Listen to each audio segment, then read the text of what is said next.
breaking news right before the show. There were so many manager openings, and they're filling up fast, especially on a World Series off day. Jeff Passan reporting the Nats finalizing a deal to hire Blake Butera as manager. He's 33 years old. He will be the youngest manager in Major League Baseball in more than 50 years. 4 seasons as a minor league manager in the Rays organization. His teams had a 258 and 144 record. His first season as manager in that organization, he was 25 years old. Is this a kid prodigy who's now up to the show? And then he updates the managerial carousel so far and says how there are a few positions left, including Atlanta, San Diego, and Colorado. Oh, and also had 2 of the 6 that have been filled so far have major league manager experience. 4 do not. No. I mean, Kratz, maybe you know that, maybe, but I love that they were like, his managerial record in the minor league was this. Who cares? That A has nothing to do with B. But this is my thing. The new GM in Washington wanted somebody he probably knows. He wanted somebody he could get for fairly cheap. And he wanted somebody he could have conversations with about control and how to do things. Boom, boom, boom. And the third thing, they wanted somebody from the Rays. Because every organization wants to be the Rays. So this guy, he worked for the Rays for 2 years. Let's hire him. But, so then my next question is, we just had Aaron Gleeman on talking about Derek Shelton and why they hired him. The Nationals, are they going to try and compete, or are they going back to we're going to rebuild? Because most teams that are trying to compete want a veteran, experienced manager, right? And teams that are trying to rebuild hire the younger guy to try to build and learn with the team. And then if they're there long enough and they get good, we've seen it all over the place. They fire the young guy and bring in the veteran guy to try to get him over the hump. I can tell you what's going on. Okay, tell me. So the ownership group definitely wants to sell the team. They haven't gotten the price they want. They're doing the same thing. That sounds just like the Twins. Are we talking Twins or Nats? It's basically the same thing. Are they competing? No, they're not going to be big spenders in the offseason, which is a surprise to many. But last year was the year, and everyone was like, oh, wait, no. So they're not for real. They're for sale. They are definitely for sale. Okay. Like right now, if you gave them the price they wanted, they would sell the team tonight. But they're not going to get it until after the CBA, and that's when franchise values will change. So in the meantime, they're not rebuilding. They're definitely not competing during the offseason. They're still building. I would call this team, Kratz, still building, because they have some nice pieces that they would like to work on developing. That's why they bring a player development guy in. And then they will continue to try and build, get high draft picks and trade guys away when they get close to free agency. Maybe lock up 1 or 2 of the players that they have as part of their core where you can get cost control, because that's still good when you're selling a team and you can say, hey, I have these 2 stars. They don't cost much. But that is the Nats in 30 seconds. All right. There's nothing I can guarantee more than I can guarantee this. A manager in the big leagues has 0% to do with the fact that the Nats cannot produce, outside of their number 1 picks, big league players. Yes, people are going to clap back at me and say Rendon and Trey Turner and Bryce Harper and Steven Strasburg. I'm talking produce them. And if the Nats are hiring him for whatever the reasons, it's easy this way, after the CBA, sales, all that stuff. If they're hiring him because of his player development stuff, hire him in a player development role, not necessarily to be the manager, because I don't know how he's going to be as a manager. Maybe he's a great dude. Maybe he is really able to connect with the players, and the Nats continue to be 3rd, 4th, 5th in the National League East. But to me, don't hire him because you're gonna enhance the player development. He's gonna have maybe 3 meetings at the beginning before the season starts about player development. Player development is a day-to-day thing that has to be done on boots on the ground type of thing in that role. As a big league manager, you have 0 control over player development. You are getting them in the big leagues, and you're helping them develop once they're in there to be good big league baseball players, but they are 2 separate entities, the manager and player development. Yeah, but this is the thing right now. Things get sexy, right? I'm going to bring the college coach into... This is what it is. That's what I said. Well, do you think And also, by the way, the record, like when people are like, oh, he had this record in the minor leagues. You know this, Kratz. In the minor leagues, you're told what bullpen guy to bring in when. You're told who to pitch, who has to play, who sits. In the big leagues, most teams don't do that. You have to make those decisions on the fly. Now, do they have a script? Yes. But in the minor leagues, it's literally, hey, this guy has to get an inning today no matter what. This guy has to do this. This guy has to do this. In the big leagues, you're supposed to be trying to win every game. Now, do you? That's the question. You can argue that point. But in the big leagues, like, we have no idea he could be the best manager of all time. We have no idea. I have a question. Guys get called up sooner than ever now, right? Yes. Do you think this is a response to that? Hey, we're getting players up to the show that need to continue to develop more than they used to. Would you rather have them learn from a guy? This is always my argument. This is not a knock. In both ways, I see it from both ways. Would you rather have a manager that's been around and he's been through situations and can actually talk guys through situations? Or would you have a guy that, hey, I can develop you and get you ready for the big leagues, but I've never been there, right? This is why the Vitello hiring and this is why this hiring are so intriguing to me, because who they bring along with them, who their coaching staff is, because they're going to need people that have been there and done that to talk to some of these players about what it's actually like. We had this conversation about the playoffs, the Blue Jays.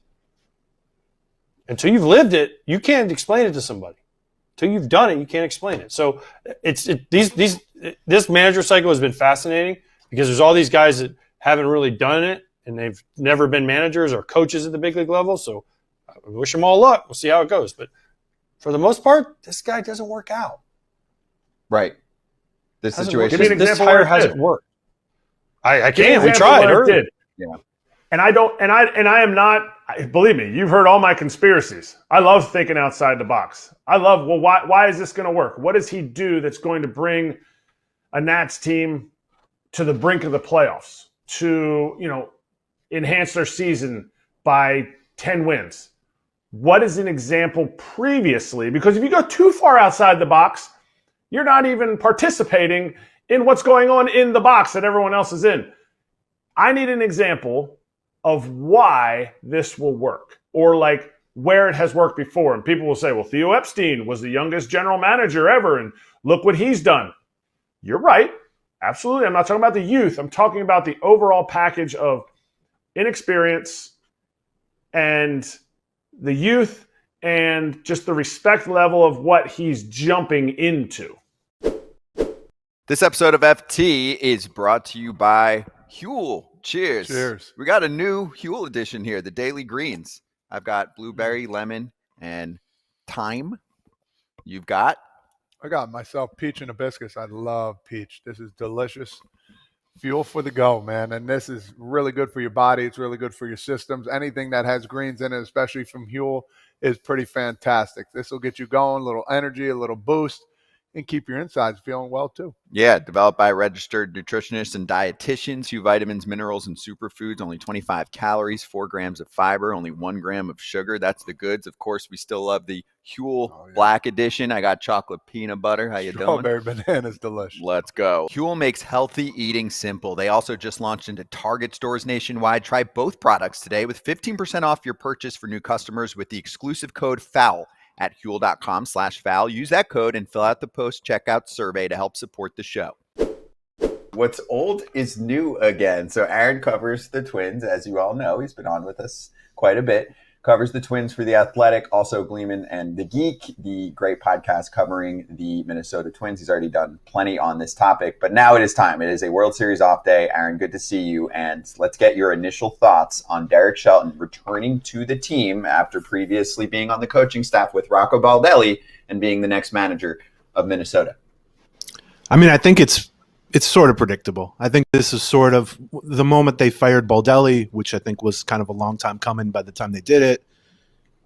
They weren't going to be able to – I think they were limited by two things. One, they're not going to be able to be a destination that kind of an up-and-coming, in-demand manager is going to want to come to. Like if there was any other team interested in someone, they have an edge over the Twins from a monetary standpoint, from a competitiveness standpoint, but then also – it's not clear to me that they're planning to be competitive in 2026. Like we asked Derek Falvey at the end of the season about payroll or about the plan for next season, and he kind of tap danced around it and said he has to talk to ownership and see what their kind of view of it is. And so that's going to limit you in terms of who you can bring in as a manager.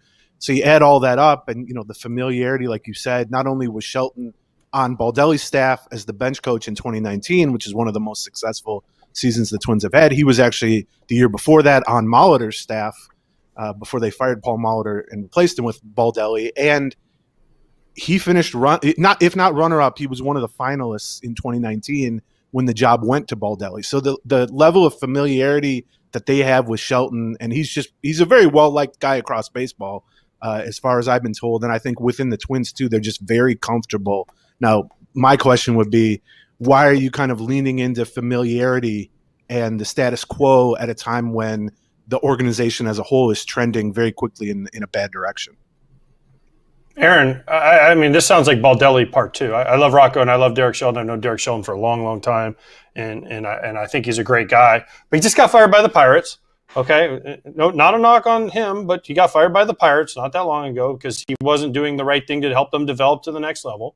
The Twins are going to be a younger-ish team more than likely because they're going to slash payroll. It's what the poll ads do, right? So why would they not go for a younger, more energetic? Not that Shelton doesn't have energy and all that. Why would they not go? I mean, for somebody that they think might be, that's been around. I don't know. I'm thinking the name like a Kai Correa, something like that, right? The guy that has been around, but they're a little bit younger and they've never been a manager. Right, this just seems like they're just retreading Rocco Part 2. I mean, I agree with that. I think it's a very tough argument to make against that. Like the familiarity, he's literally one of Baldelli's friends. He was his right-hand man. And that the thing you said about the Pirates, like I don't know, the Pirates have been bad for so long, and they're in such a difficult spot because of the lack of investment from ownership that I'm willing to kind of say, like, okay, he had a terrible record with the Pirates. Who hasn't had a terrible record with the Pirates? But the problem is that the Twins are, trending in that direction too. I mean, like you said, they're cutting payroll even further. They've traded away a bunch of their guys. They might still end up trading away someone like Joe Ryan, Pablo López, Ryan Jeffers, and lean even more into kind of bare bones spending with a younger team. And it's nothing against Derek Shelton, but I do agree with what you're saying is like, they're checking the box and they're able to say, hey, we made a change. But this is about as close to no change as you can get with literally making a change. Like you're bringing a guy back in who is a retread manager, who has one of the lower winning percentages in baseball history for someone who I think he managed 700 and something games for the Pirates. So you can't even say he's had success elsewhere. I would have certainly leaned into kind of what you were describing is try to find the next good manager, like someone who's in their 30s, maybe recently retired or has sort of risen up the ranks quickly. But I wonder from that perspective, if they're viewing this more as like a placeholder, like we're just sort of treading water organizationally, and why try to bring in an up and comer and hand them a roster that's just not equipped to contend. And that kind of gets that stink on them right away. Whereas, this is going to sound mean, but Derek Shelton is used to losing. And he is not a guy who's going to, cause big problems. He's going to deal well with not only ownership, but the front office and the players. He's not going to, cause big issues that way. And if they view him as just sort of a steady hand to get them through what might be 1, 2, maybe 3 difficult years, I sort of see their thinking on that, but it's definitely underwhelming. How do they sell this to the fans? You're already talking about a fan base who lost, I think you'll tell me if I'm wrong, 9 guys at the trade deadline, and you already talked about the other guys that have a chance of possibly being moved. How do they sell this to the fans? Because all the things that you said are probably correct, but you can't sell it to the fans. Hey, welcome to Minnesota. We have our new manager, Derek Shelton. Hasn't really won much. He's probably getting paid way less than everybody else that's a manager that's getting new managerial jobs. And we're just going to try to tread water. But how does a team sell it to the fans? Because this is a time to invigorate the fans. There's no way to sell this to the fans. I mean, they're so far past that point. I mean, I agree with you for sure. But I mean, the truth is, is there even a manager out there that they could have hired that could be sold to the fans and get people excited? I mean, I joked when we did our kind of emergency podcast last night reacting to the news. I said, what if some crazy happened and Dave Roberts, they lose the World Series and he gets fired and the Twins hire him? That'd be more exciting to the fan base than Derek Shelton in that weird, crazy scenario. But it's not like people are going to be rushing to the ticket office. I mean, the fan morale has gotten so low and they have such little faith in every level of this organization. I mean, ownership, obviously, we talk about that every time I'm on, but the front office, the coaching staff, the player development, the players themselves, that I agree with what you're saying is this is underwhelming within that context. But I wonder from their standpoint, if they were like, there isn't a move we could make. There is no living manager who we could realistically get that would really raise fan morale. And so why not, if that's the case, if it's already rock bottom, why not just bring in a guy we know and we like? And like AJ said, this is not intended to take anything away from Derek Shelton. My interactions with Shelton have always been good. Everyone I've talked to about him over the years speaks really highly of him, not only as a person, but as someone who's smart and hardworking, attention to detail, all the things you would look for in a manager. And I'm willing to believe the Pirates thing, he can learn from that and he can be a solid manager. I just wonder, are they in a place as a team from the top bottom that the manager's even going to really be in a position to matter at this point? So many good answers here from you, Aaron. Like when you talked about the placeholder part, literally where I was going with my question, and I'll add on here. So I'll take a different turn to actually put my opinion down. I like it. I like the hire. I like it for what the placeholder part is. I like it because it's someone who's well-liked. He's safe. He's nice. We know that he's a respectable guy. He has manager experience. And he's going to go to Minnesota and be like, this is a massive upgrade. There is a lot more talent in terms of the way that the team is run. I'm sorry, right? Like I'll lay it out here. Derek Falvey and company, right? The group that he leads, they've done a really good job with limited resources, and you can't fire the owner. So Rocco gets booted because the team is crumbling, because the owner wanted to sell, and he's kind of tanking the place. Don't worry, Minnesota, retraction is not going to happen. Eventually, this will get better. It's just going to take more time. But he got fired by the Pirates, and he is a hard worker. He is probably the most motivated person on the planet to get an opportunity like this and take a team that's probably going to be pegged to win, 70 games next year and get them to 80 and be like, oh, wow, this team has like nothing. They didn't do anything in the offseason. They kind of tanked it just like they did at the trade deadline, and kind of did a good job. I could see a scenario like that where he's on a personal mission to be like, no, it wasn't me. The Pirates are the number one joke in the league. So now I'm going to a team that's more like in the 5 to 7 range. I mean, that is true. If they were sitting in an office a few weeks ago and they were like, is there someone we can hire who has experience managing in the majors for like 5+ seasons, but in a worse situation than the one they would be in here? He's like the guy for that. I mean, they've had like the 28th ranked payroll. So like you said, he's coming to a place that might now have like, the 24th ranked payroll. And to him, that's like amazing. And, I've gotten questions from people who are like, does Shelton even know what he's getting into? Like, why would he even take? I mean, the truth is there are good jobs and there are bad jobs, but ultimately there are only 30 of these things. And people work their whole lives to get this. And to your point, I'm sure he's not enthused or happy with how it went in Pittsburgh. But he wasn't in position to turn down that job 6 years ago. And if he wants to manage again, and like you said, if he wants to prove that he's better than he showed in Pittsburgh, if he's capable of raising a team from 70 wins to, borderline competitiveness, this is probably his best and maybe only opportunity. So I see it from that perspective. But yeah, you're definitely right. I mean, he could walk in the door here, and I don't want to be too harsh on for Pirates fans listening to this because I don't know the inner workings of the Pirates, but it's one of the few situations where you could take someone from the place they've been, bring them to a team in decline with a very low payroll, and have them walk in the door on day one and kind of look around and go, actually, this is kind of nice compared to where I just was. Aaron, does this just show that guys just want to be managers? Because I look at Anaheim, Kurt Suzuki took a 1-year deal, right? Yep. Derek Shelton probably knows this team's not going to be competitive, but he just wants to manage this. And is this what managing has become? It's just guys that just, I just have to manage no matter what, and I got to do this. I did it once, and I got to do it again, and I know this team isn't going to be great, but who cares? I'm the manager of the Minnesota Twins. Yeah, I mean, if you want to be a manager, and like what are the? I mean, he's 55. And it's possible that Shelton could have taken a bench coach job or hitting coach job somewhere and kind of rehabbed his stock as a manager candidate. And maybe 2 cycles from now, 2 off seasons from now, he gets another opportunity. But that's not set in stone. And, we talked about the Twins' familiarity with him. The truth is he's familiar with them too. He knows Derek Falvey. He knows a lot of people involved. he knows some of the players who are still there, not a ton of them, but like Byron Buxton, let's say.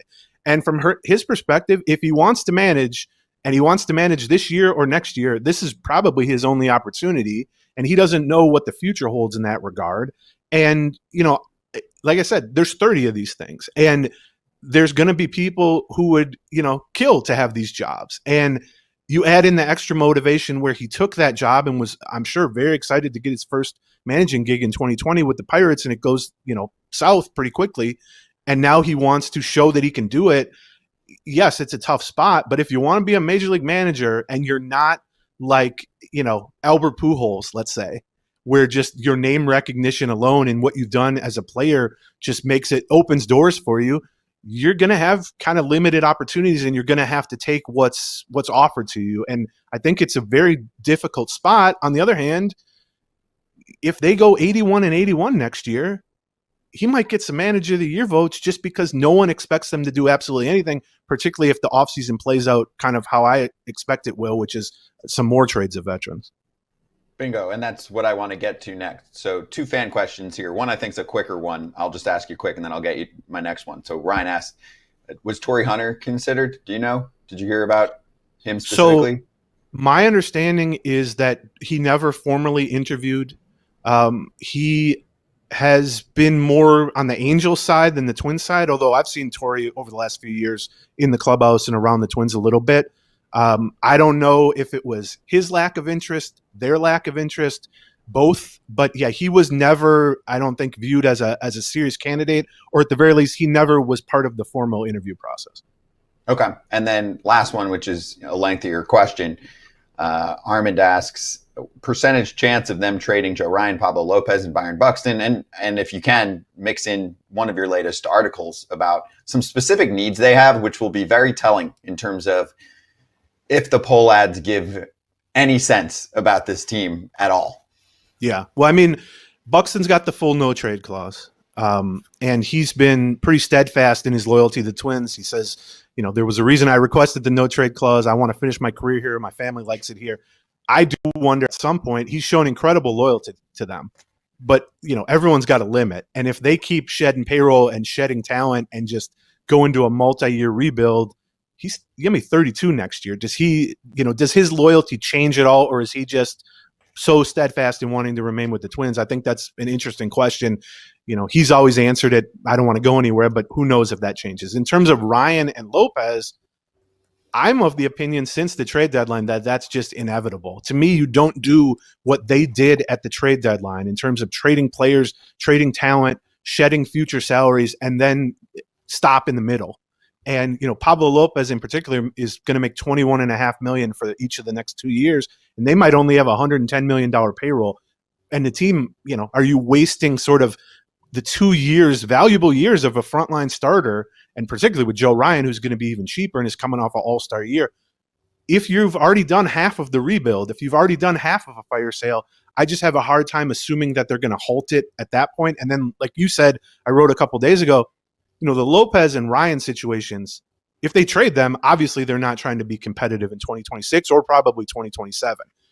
But even on a smaller scale, they just have these gaping roster holes, which is as a result of the fire sale. Like, they have no bullpen whatsoever. They traded their top 5 relievers.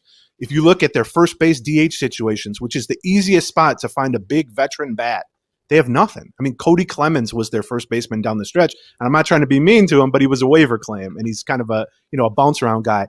And they need a backup, they need a backup catcher, and if they trade Jeffers too, then they just need catcher. Period. They might have to get AJ out of retirement. Now that I think about it, but let's do it. Yeah, how is knees, AJ? Great, let's do it. I'll play tomorrow. Let's go. Could you do 18 innings in a World Series game if you had to? Right? Come on, bro. Next morning might be kind of bad. That's a clown question. Clown question. I would personally like to see it, but those are the real tells, which is, are they even going to kind of address the obvious weaknesses of this roster? Because if they don't at least go out and get 2 or 3 veteran relievers, that is basically waving a sign that says we don't care about next season. If they don't find some veteran bat to play first base and maybe DH to jump into the middle of a lineup that has really struggled for a year and a half now, that is another sign that they just are worried about getting the payroll low, shedding talent. And so the Lopez and Ryan situations are the big ones. Those are the headliners. That'll tell you everything. I mean, no team that expects to contend trades frontline starters under team control like that. But even lower on the scale than that, I think the bullpen is going to be the biggest tell. Like, they have no bullpen basically at this point. And if they're not at least willing to go spend 10, 15 million to add 2 or 3 kind of setup caliber veteran arms, that is essentially telling the fan base we don't care at all about next season.